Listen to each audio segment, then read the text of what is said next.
समाचार के साथ मैं पूनम किरकेट्टा। पहले मुख्य समाचार। प्रधानमंत्री नरेंद्र मोदी ने मॉनसून सत्र की शुरुआत से पहले कोरोना वैक्सीन लेने की अपील की। सांसदों से सदन में कोरोना के ऊपर सार्थक चर्चा करने का किया अनुरोध। संसद का मॉनसून सत्र आज सुबह 11 बजे से हुआ शुरू। विपक्ष के जोरदार हंगामे के बीच लोकसभा की कार्यवाही 2 बजे तक की गई स्थगित। राज्य सरकार ने कोरोना की संभावित तीसरी लहर से निपटने के लिए स्वयंसेवी संस्थाओं से मांगा सहयोग। मिशन कर्तव्य के तहत स्वास्थ्य विभाग ने नई रूपरेखा की तैयार। और मौसम विभाग ने राज्य में मॉनसून के फिर से सक्रिय होने का जताया पूर्वानुमान। रांची समेत आसपास के इलाकों में बारिश की संभावना। और अब समाचारों में आगे बढ़ने से पहले जरूरी संदेश। देश भर में 18 वर्ष से अधिक आयु के सभी लोगों के लिए सरकारी केंद्रों में निःशुल्क टीकाकरण अभियान चलाया जा रहा है। हमारे युवा श्रोताओं से अपील है कि वे कोविड रोधी टीका जरूर लगवाएं और दूसरों को भी इसके लिए प्रेरित और सहयोग करें।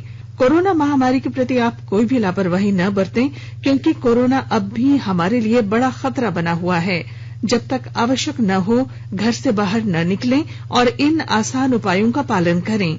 मास्क लगाएं, 2 गज की सुरक्षित दूरी बनाए रखें, बार बार हाथ धोएं और चेहरा साफ रखें। कोविड से संबंधित जानकारी और मार्गदर्शन के लिए राष्ट्रीय हेल्पलाइन काम कर रही हैं। इनके नंबर हैं 011-2397-8046 और 1075। इसके अलावा राज्य हेल्पलाइन नंबर 104 डायल कर समस्या का त्वरित समाधान लिया जा सकता है। मॉनसून सत्र की शुरुआत से पहले प्रधानमंत्री नरेंद्र मोदी ने संवाददाताओं को संबोधित करते हुए कहा कि कोरोना की वैक्सीन इस महामारी से रक्षा कवच है। उन्होंने सत्र के पहले कोरोना महामारी से निपटने में सबके सहयोग की अपील की। अब ये वैक्सीन जो है बाहु पर लगती है और जब वैक्सीन बाहु पर लगती है तो आप बाहुबली बन जाते हैं। और कोरोना के खिलाफ लड़ने के लिए बाहुबली बनने का एक ही उपाय है कि आपके बाहु पर वैक्सीन लगवा दीजिए। अब तक 40 करोड़ से ज्यादा लोग कोरोना के खिलाफ लड़ाई में बाहुबली बन चुके हैं। आगे भी बहुत तेज गति से इस काम को आगे बढ़ाया जा रहा है। श्री मोदी ने सभी दलों के सांसदों से तीखे और धारदार सवाल करने का आह्वान किया। साथ ही उन्होंने इस सत्र के दौरान सभी सांसदों से हर विषय पर सार्थक चर्चा करने की गुजारिश की। उन्होंने कहा कि स्वस्थ लोकतंत्र की परंपराओं के अनुसार जनहित से संबंधित मुद्दे सौहार्दपूर्ण ढंग से उठाए जाने चाहिए और सरकार को इस विचार विमर्श पर प्रतिक्रिया के लिए अवसर दिया जाना चाहिए। श्री मोदी ने कहा कि सुचारू माहौल बनाना सबकी जिम्मेदारी है। ये सदन परिणामकारी हो, सार्थक चर्चा के लिए समर्पित हो। देश की जनता जो जवाब चाहती है वो जवाब सरकार को देने की पूरी तैयारी है। मैं सभी माननीय सांसदों से, सभी राजनीतिक दलों से आग्रह करूंगा कि वो तीखे से तीखे सवाल पूछें, धारदार सवाल पूछें, लेकिन शांत वातावरण में सरकार को जवाब का मौका भी दे, ताकि जनता जनार्दन के पास सत्य पहुंचाने से लोकतंत्र को भी ताकत मिलती है, जनता का भी विश्वास बढ़ता है और देश की गति भी तेज होती है प्रगति की। श्री मोदी ने बताया कि अधिकांश सांसदों को कोविड वैक्सीन लग चुकी है और इससे संसद में गतिविधियां निर्बाध संचालित करने में मदद मिलेगी। और मैं आशा करता हूं कि आप सबका वैक्सीन का कम से कम 1 डोज लग गया होगा, लेकिन उसके बावजूद भी मेरी आप सब मित्रों से प्रार्थना भी है, सदन में भी सभी साथियों से प्रार्थना है कि हम सब कोरोना प्रोटोकॉल का पालन करने में सहयोग दें। संसद का मानसून सत्र आज सुबह 11 बजे शुरू हुआ। लोकसभा में सदन के सत्र की शुरुआत के साथ ही विपक्ष ने जोरदार हंगामा किया। विपक्षी सदस्य कृषि कानूनों को निरस्त करने और ईंधन की कीमतों में वृद्धि के नारे लगाने की मांग को लेकर सदन के वेल तक पहुंच गए। प्रधानमंत्री नरेंद्र मोदी जैसे ही लोकसभा में नए मंत्रियों को पेश करने के लिए उठे, सदन में हंगामा शुरू हो गया। प्रधानमंत्री ने कहा उन्होंने सोचा था कि संसद में उत्साह होगा कि इतनी महिलाएं, दलित और आदिवासी मंत्री बने हैं। श्री मोदी ने कहा कि इस बार ओबीसी और कृषि समुदाय के कई लोगों को मंत्रिपरिषद में जगह दी गई है। रक्षा मंत्री राजनाथ सिंह ने विपक्षी सदस्यों से अनियंत्रित व्यवहार पर आपत्ति जताई। बाद में स्पीकर ओम बिड़ला ने सदन की कार्यवाही दोपहर 2 बजे तक के लिए स्थगित कर दी। इससे पहले लोकसभा ने अपने 40 पूर्व सदस्यों को श्रद्धांजलि दी। मानसून सत्र के दौरान 19 बैठकें आयोजित होंगी, जिसमें सरकारी कामकाज से संबंधित 31 विषय निपटाए जाएंगे। इनमें 29 विधेयक और 2 वित्तीय प्रस्ताव शामिल होंगे।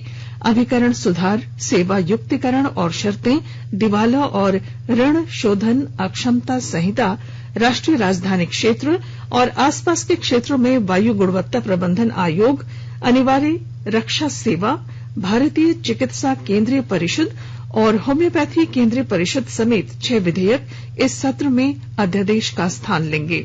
अधिवेशन अगले महीने की 13 तारीख को संपन्न होगा। वहीं राज्यसभा में सत्र की शुरुआत के बाद वर्तमान सदस्यों को सभापति एम वेंकैया नायडू ने शपथ दिलाई और दिवंगत तथा वर्तमान सदस्यों को श्रद्धांजलि अर्पित की गई। इसके बाद राज्यसभा की कार्यवाही दोपहर 2 बजे तक के लिए स्थगित कर दी गई। इस दौरान कोविड संबंधी नियमों का सख्ती से पालन किया जाएगा। सऊदी अरब में इस वर्ष हज यात्रा में लगभग 60,000 लोग हज की रस्म अदा करेंगे।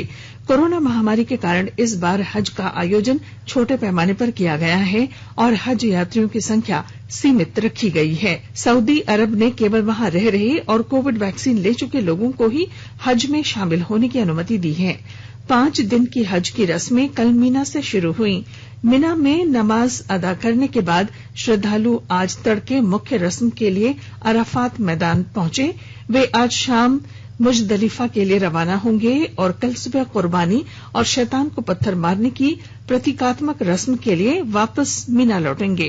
कोरोना महामारी से पहले 2019 में लगभग 25 लाख लोगों ने हज किया था। इनमें भारत के रिकॉर्ड 2 लाख लोग शामिल हुए थे। राज्य में चल रहे 72वें वन महोत्सव के अंतर्गत आज दोपहर नई विधानसभा परिसर में विधानसभा अध्यक्ष रविंद्र नाथ महतो द्वारा पौधारोपण किया जाएगा। इस अवसर पर मुख्यमंत्री हेमंत सोरेन मुख्य अतिथि के रूप में पौधारोपण करेंगे। वन महोत्सव के तहत पूरे राज्य में 20 लाख से अधिक पौधे लगाने का लक्ष्य रखा गया है। विश्वविद्यालय अनुदान आयोग यूजीसी ने कहा है कि मौजूदा कोविड महामारी के मद्देनजर केंद्रीय विश्वविद्यालयों में शैक्षणिक सत्र 2021-22 के दौरान प्रवेश प्रक्रिया पहले की तरह जारी रहेगी। एक ट्वीट में आयोग ने कहा कि केंद्रीय विश्वविद्यालयों की सामान्य प्रवेश परीक्षा को शैक्षणिक सत्र 2022-23 से लागू किया जा सकता है। आकाशवाणी के ताजा तरीन समाचारों के लिए आप हमारी वेबसाइट newsonair.com पर लॉग ऑन कर सकते हैं। ताजा समाचार Twitter handle @AIR News Alerts और Facebook page all India radio news पर भी उपलब्ध हैं। आप प्रादेशिक समाचार एकांश के ट्विटर हैंडल @AIR News _ और फेसबुक, इंस्टाग्राम पेज तथा YouTube channel AIR News Ranchi पर भी हमारे बुलेटिन सुन सकते हैं। प्रादेशिक समाचार आप आकाशवाणी रांची से सुन रहे हैं और अब पेश हैं कोरोना से बचाव के कुछ संदेश। कोविड-19 से बचाव और सुरक्षित रहने के 3 उपाय। मास्क लगाएं, 2 गज दूरी है जरूरी, सुरक्षित दूरी रखें, हाथ और मुंह साफ रखें।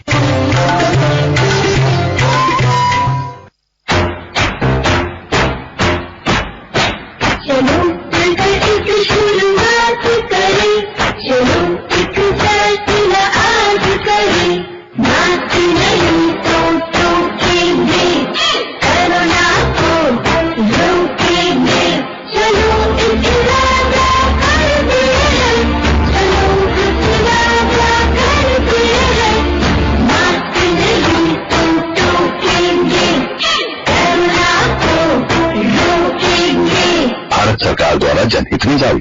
प्रादेशिक समाचार में आपका फिर स्वागत है। कोरोना की संभावित तीसरी लहर से निपटने में राज्य सरकार स्वयंसेवी संस्थाओं तथा सामाजिक और नागरिक संस्थानों से भी सहयोग लेगी। विस्तृत ब्यौरे के साथ हमारी रांची संवाददाता। कोरोना से निपटने में लगे सरकारी संस्थानों तथा स्वयंसेवी संस्थाओं की मदद से राज्य सरकार स्वास्थ्य विभाग के सहयोग से कोरोना से प्रभावित रोगियों को सामाजिक और मनोवैज्ञानिक सहायता प्रदान करेगी। इसके लिए स्वास्थ्य विभाग के अपर मुख्य सचिव अरुण कुमार सिंह ने मिशन कर्तव्य के नाम से सभी जिले के उपायुक्तों को दिशा निर्देश दे दिए हैं। सभी जिलों में सरकारी संस्थाओं और स्वयंसेवी संस्थाओं की समन्वय समिति बनाई जाएगी। इस समिति द्वारा मिशन कर्तव्य कार्यक्रम की प्रगति की रिपोर्ट भी 20 जुलाई तक उपलब्ध कराने के आदेश दिए गए हैं। इस कार्यक्रम के तहत सभी जिलों में जिला नोडल पदाधिकारी नियुक्त किया जाएगा। राज्य सरकार द्वारा संचालित सामाजिक सुरक्षा योजना से जोड़ने में स्वयंसेवी संस्थाओं की मदद ली जाएगी। इसकी समीक्षा नोडल पदाधिकारी द्वारा प्रत्येक 15 दिनों में की जाएगी। शिल्पी, आकाशवाणी समाचार, रांची। राज्य में कल कोरोना से संक्रमित 32 नए मरीजों की पहचान की गई है, जबकि 42 मरीज इस बीमारी से स्वस्थ हुए। सबसे अधिक रांची में 10 नए मामले मिले, जबकि धनबाद में 4, पूर्वी सिंहभूम में 5, हजारीबाग में 3 और बोकारो में 2 नए मरीज मिले। 12 जिलों में एक भी नया मरीज नहीं मिला, जिनमें चतरा, दुमका, गिरिडीह, गोड्डा, गुमला, जामताड़ा, खूंटी, लोहरदगा, रामगढ़, सरायकेला खरसावां, पश्चिमी सिंहभूम और सिमडेगा शामिल है। राज्य में सक्रिय मरीजों की संख्या फिलहाल 327 है। इधर राज्य में कल 27,429 लोगों को कोरोना का टीका लगाया गया। इसमें 20,749 लोगों को टीके की पहली डोज और 6,680 लोगों को इसकी दूसरी डोज लगाई गई।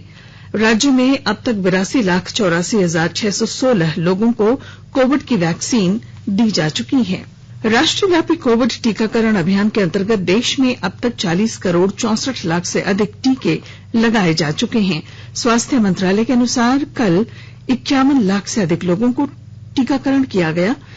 संक्रमण से स्वस्थ होने की दर बढ़कर 97.32% हो गई है। कल 38,660 मरीज ठीक हुए।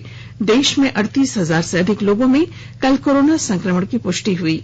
उपचाराधीन मरीजों की संख्या 4,21,665 रह गई है। केंद्र सरकार ने कहा है कि राज्यों, केंद्र शासित प्रदेशों और निजी अस्पतालों के पास 2 करोड़ 56 लाख से अधिक कोविड रोधी टीके बाकी बचे हैं। स्वास्थ्य मंत्रालय ने कहा है कि राज्यों और केंद्र शासित प्रदेशों को टीके की 41 करोड़ 99 लाख से अधिक डोज उपलब्ध कराई गई है। रामगढ़ जिले में कोरोना की दूसरी लहर के दौरान जिला प्रशासन द्वारा किए गए कार्यों की सराहना करते हुए सांसद जयंत सिन्हा ने सभी पदाधिकारियों से हमेशा स्टैंड बाई मोड में रहने को कहा है। श्री सिन्हा की अध्यक्षता में जिले की डीएमसीसी की बैठक में कोरोना की संभावित तीसरी लहर से बचाव के लिए कोरोना जांच, टीकाकरण, जागरूकता, प्रचार प्रसार, स्वास्थ्य सुविधाओं पर विशेष ध्यान देने के निर्देश दिए गए। विधायक ममता देवी ने पंचायत स्तर पर लोगों को स्वास्थ्य सुविधाएं उपलब्ध कराने के उद्देश्य से सभी उप स्वास्थ्य केंद्रों में पर्याप्त संख्या में बेड की व्यवस्था करने को कहा है।